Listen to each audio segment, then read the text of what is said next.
గుండెపోటు కారణాలు మరియు లక్షణాలు. మీ గుండె ముందు అడ్డంగా రక్త ప్రవాహం నిలబడితే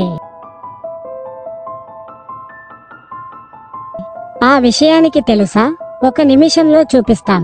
కారణం ఎలా వస్తుంది? గుండెపోటు కారణాలు మరియు లక్షణాలు.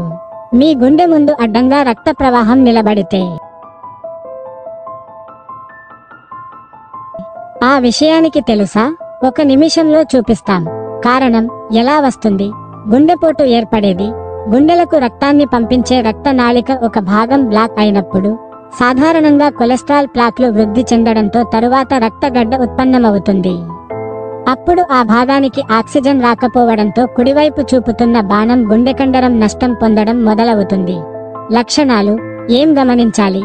లక్షణాలు ఇవి: ఛాతీలో ఒత్తిడిగా అనిపించటం లేదా నొక్కినట్లయిన నొప్పి, భుజం, బ్రా, బెన్స్, మెడ, జవహెలుపు వైపు